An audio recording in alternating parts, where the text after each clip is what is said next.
Good morning, everybody. You should try and come to Fernkloof. It is such a wonderful, wonderful facility. I've said this yesterday and I said it on Monday as well. God has given us all these things, these wonderful trees, mountains, birds. Why don't we make more use of them? We, I think, would be a lot happier within ourselves if we rediscovered our connection with our God-given planet, our connection with the earth.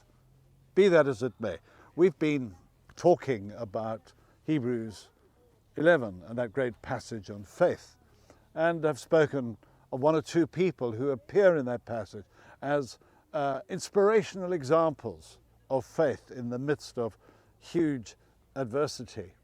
Now, people who were under enormous pressure in the early days of the Bible were the Hebrews in Egypt. And we think especially of Moses' parents who had this son, Moses. And Moses' father was, you remember, Amram, and his mother was Jochebed. And you remember Pharaoh had given the instruction that every Hebrew child was to be thrown into the Nile River and would naturally drown. And they believed that their child, like any other parent would believe, was special, set aside by God. And they weren't simply going to go along with Pharaoh's draconian commands. And so that little basket was made. Probably Amram, the dad, made it, and the little baby Moses was put in it, and down the river he was floated, because they believed that God's hand was upon that boy. That's a statement of faith, really. But they did it. They hid him for 3 months, and then down went that little crib. And Pharaoh's daughter discovered the boy. And then after the verse about by faith, Moses' parents hid their son for 3 months, we read, by faith Moses resolved that he would not be known as the son of Pharaoh's daughter. Now just think for a moment of that. I mean, he has two backgrounds. His early Hebrew background with his mom and dad and sister and later his brother Aaron, and taught whatever they were taught about God, the God of Abraham, Isaac, and Jacob. They were a nomadic people. They were an enslaved people, only knew hardship.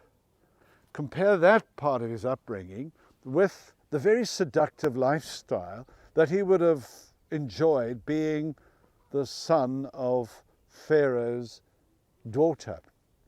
A life of luxury, a life without stress, enjoying all the best things of life.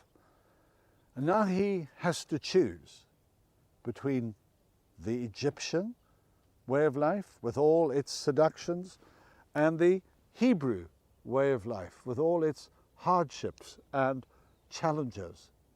Now that couldn't have been easy for a young guy to choose between those two. And one would not have blamed Moses if he had said, just let me put my Hebrew background behind me, I'll go for the Egyptians. But he made a point, he made a decision that he was going to be a Hebrew. He was a Hebrew by birth, by faith, by faith. Moses made a decision that he would be the one and not the other. Now let's be honest, there's something in that for us today. We live in a very alluring society. There's a lot there to draw us away. It's very secular, and secularism can take all sense of spiritual identity away from us. But the question really that comes to me from reading about Moses is, who am I? Who am I? Do I belong to God with all that goes along with that and the privilege of knowing God, of walking with God, before God? Or do I belong to the world and must simply go the way of the herd?